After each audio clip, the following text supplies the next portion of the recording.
Welcome back to another GTN Coaches Corner, where we answer your questions. Send them in using the hashtag GTN Coaches Corner. And this week we are answering, can I just drink water in training and races? And why do my feet hurt in a long run? And how do I prep for the crosswinds?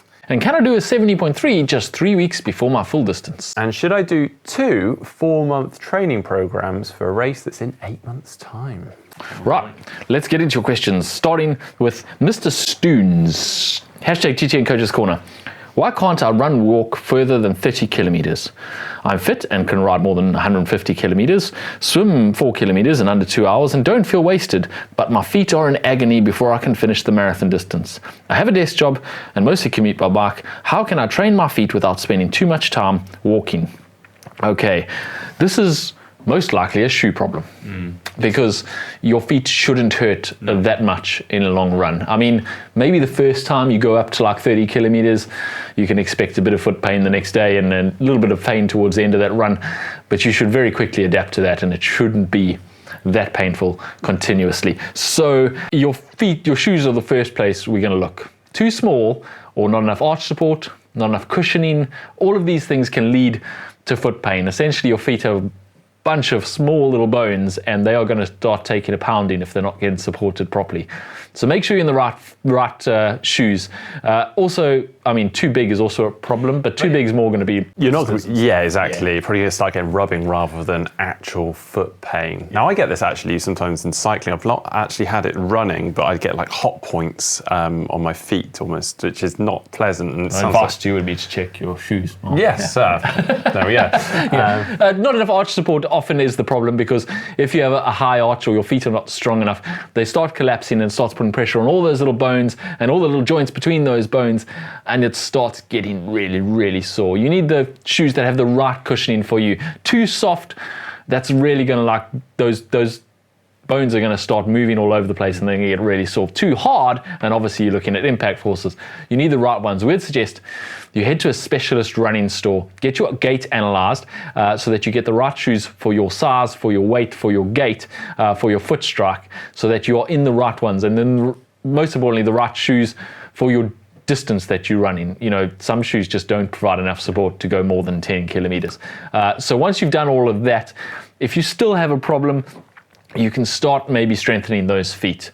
Now, a lot of this might just be loosening your feet. A lot of people have really tight feet. Roll your feet on a tennis ball, a baseball, a lacrosse ball while you're sitting at your desk. Another thing you can do is put a towel down on the floor underneath your desk, take your shoes off, and literally just pull the towel with your feet throughout the day. And when you started, you'd probably only be able to do it about 5 times before your arches are really screaming at you. Get stronger doing that, because that is foot strength, and that will help you on the back end of those long runs. Yeah, makes a big difference. I always used to have a golf ball under my desk, and yeah, made a big difference. Putt-putting at lunchtime. Yeah. Right, next one from Laura Baumgrass-Pierce, 56.99. Sports drink tastes really gross to me. Is there any detriment to drinking exclusively water? I like it. You start with this one because you are the physiologist expert. Am I? Well, there's nothing wrong with drinking just water, with a few caveats. Basically, the reason sports drinks are designed the way they are is because your blood has an osmolality, it has a concentration, and your stomach contents actually have to match that in order for it to be absorbed. So if you're drinking only water, it has a much lower osmolality, and then your body has to kind of balance them out before it can absorb it. So if you drink a sports drink, you actually can absorb it much more readily. Another problem is obviously, especially in longer events, you can almost dilute your body's salts by drinking exclusively water. Now, this is obviously only becomes an issue when you're getting into long endurance events. It's not an issue in short events, but it is an issue, and it can actually be extremely dangerous. It's called hyponatremia, and it's a dilution of your body salts. And much like dehydration, you can collapse from it, and actually people have been known to die from it. Not to scare you. More so actually in triathlons than dehydration. Yeah, exactly. Amazing. Dehydration almost never kills you, but hyponatremia can. So you do need to be aware of it, particularly in triathlons, but we're talking more than 90 minutes before that's like an issue. Yeah, and actually, if you are doing anything, well, anything up to 90 minutes, yes, you're absolutely fine just using water. But anything over that, that's when we'd advise starting to take something that includes electrolyte salts in there and even some energy in the way of carbs or something to actually fuel you beyond those 90 minutes. As I say, up to 90 minutes should be absolutely fine just on water alone.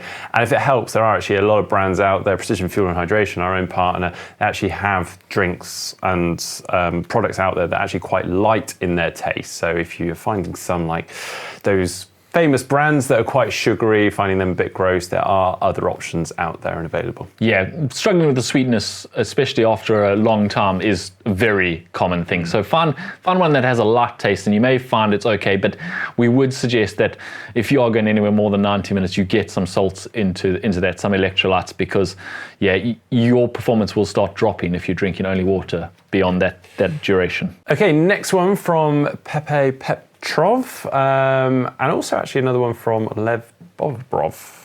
Great names going on here. First one then. So I'm training for my first 70.3 in Victoria, Canada, May the 24th, and I'm likely to experience fairly substantial gusty winds gusts to 35 kilometers per hour this past year, based on historical weather data. Does an expectation of heavy winds on a hilly course impact how I train on my road bike? Thanks in advance.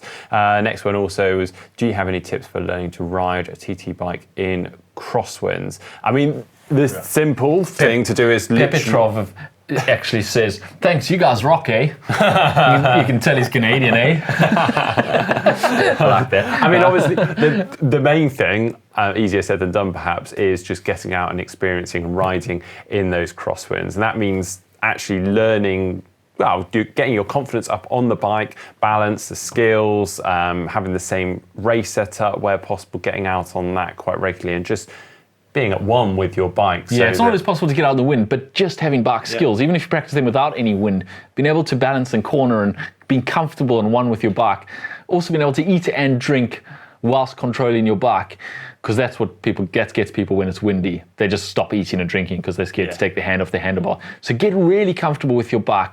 Throw it around those corners, go into a parking lot and get comfortable twisting and turning. And you'll find that on race day, you're not so worried about actually being in that wind. And don't focus on having to keep the bike in a completely straight line or following the white line. You can give yourself a little bit of leeway by a foot perhaps, and allow the bike to move a touch and try not to fight it. I mean, rarely you're going to be pushed outside of that unless you're in Lanzarote on one of their ridiculously windy days. But you should find that you can stay within that quite comfortably and you don't have to fight it. A lot of people's reaction when it starts getting gusty is they tense up through their arms, they're fighting their bike.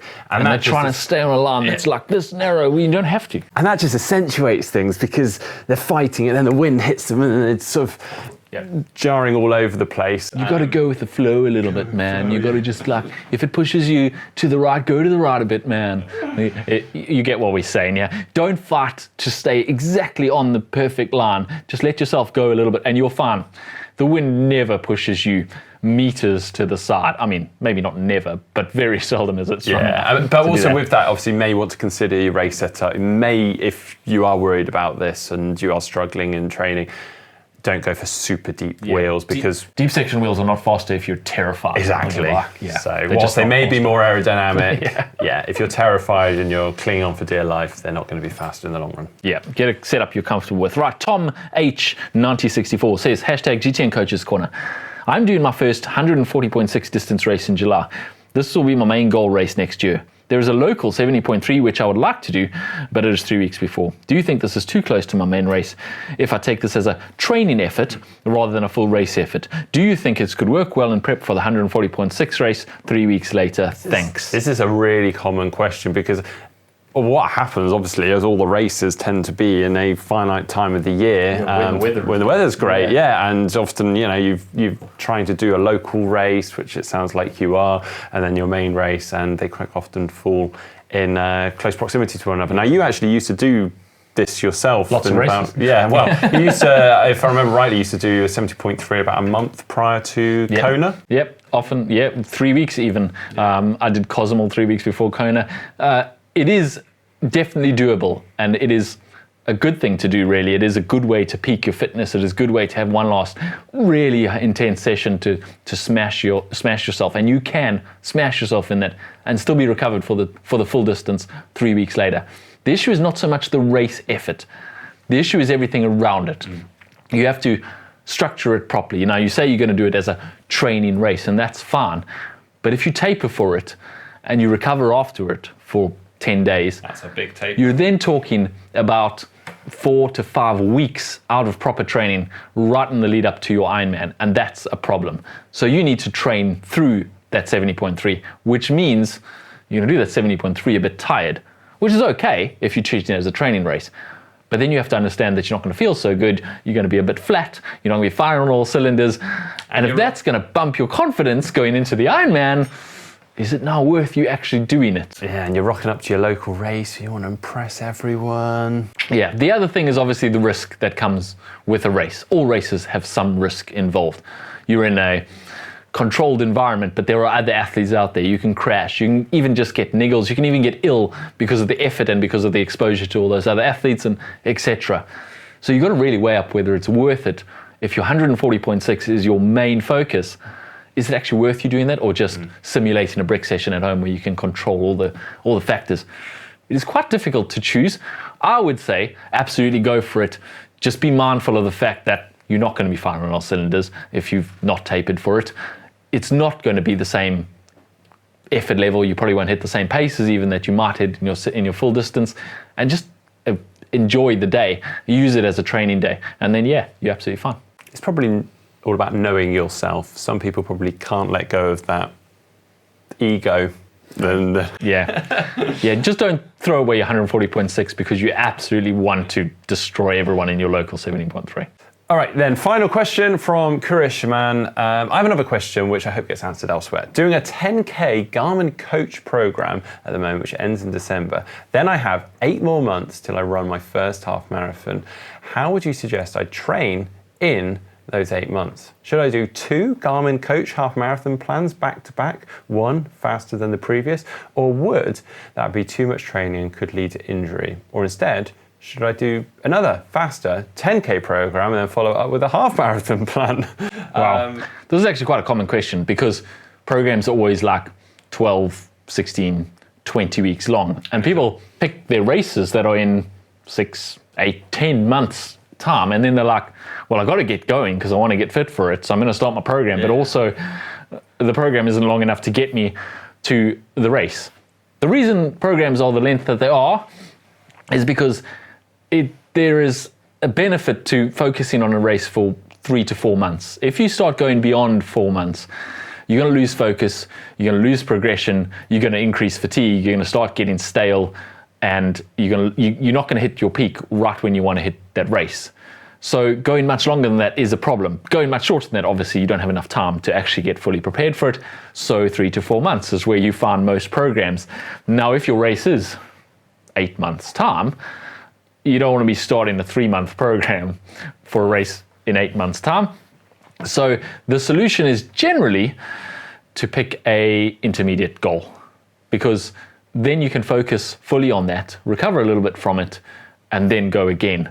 The solution is not really what he's suggesting, as in do a 4-month program twice, one on top of the other one. What you'll do then is get stale, bored, and you'll start seeing your progress plateau, which is very demotivating, especially when you're getting closer to your race. Yeah. I mean, our suggestion would be picking something like, for instance, you're doing a half marathon, perhaps the first goal being a 10K. You're working on that top end speed. You're going to find that quite motivating. You hit that 10K event, hopefully you get a PB. Then perhaps this is saying you did this one in December. Next one, maybe a 10 mile or something like that, somewhere in the middle. Again, build up to that. And then the final block would be going into half marathon. So you've got this kind of step-by-step progression. You're going to avoid any plateauing and just a repeat of a program, which is going to probably affect your motivation. But after each of those, you just factor in a tiny bit of recovery, allow yourself to sort of reset mentally and physically, and then go again into the next block. So yeah, doing the same program for numerous months is... I think a common mistake people make is they think that fitness is linear and that you need to just keep going up and up and up and up and up. And therefore, if you're going for 8 months' time, you're just going to keep doing you'll keep getting fitter and fitter and fitter as you go. But that's not really how it works. Programs get you to a peak and they expect you to then have a bit of recovery afterwards before you build up to the next peak, which was higher than the last peak, and then you recover a little bit, and then so you've got to see training as a bit of a roller coaster. You're allowed to sometimes detrain, take a break, reset, and go again, and you'll get to a higher peak than you were before. It's not linear from now to 8 months' time. You're just going to get fitter day by day by day. Oh, if only, hey? If only, yeah. Well, thanks ever so much for all your questions. Keep them coming in using the hashtag GTN Coach Corner. And if you enjoyed today's video, please hit that thumbs up button, give it a like. See you next time.